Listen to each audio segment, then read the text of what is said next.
দেখো এটা ধরি এ বি, হ্যাঁ এ বি লিখলাম। এ বি লিখলে কি হয়, এই যে এখানে কি আছে, বি আছে তাই না, এই বিটারে স্মল বি লিখবো অবস্থান ভেক্টর, ঠিক আছে, মাইনাস সে প্রথমে কি ছিল এ, এটা লিখবা শেষে, ঠিক আছে।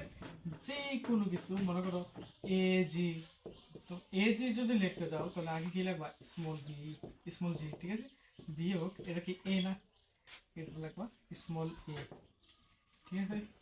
তারপরে দেখো এর একটা বিন্দু নিলাম, এটা ধরি এ, এটা ধরলাম বি, হ্যাঁ।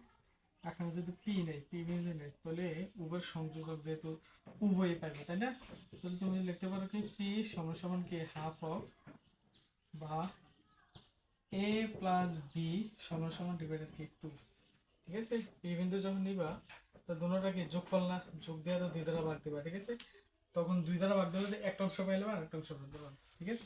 তখন দেখো এটার এটার অবস্থান ভেক্টর হচ্ছে এ, তারপর হচ্ছে বি এর অবস্থান ভেক্টর কি বি, সি এর অবস্থান ভেক্টর কি এ সি, এভাবে লিখতে পারো, ঠিক আছে। তারপর যে কোনো একটা মনে করো পি এম আসলো, হ্যাঁ, তাহলে পি এম ভেক্টর কিভাবে লাগবো, আগে স্মল এম, এটা লাগবা, স্মল এর নিচে একটা হাইফেন চিহ্নের মতো দাগ দিবা, প্লাস এটা দেবা কি, সরি এটা সেভাবে, ঠিক আছে।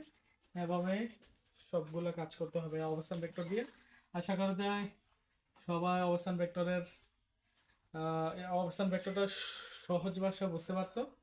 আর সবাই শেয়ার কমেন্ট লাইক এগুলো আশা করা যায় করবার।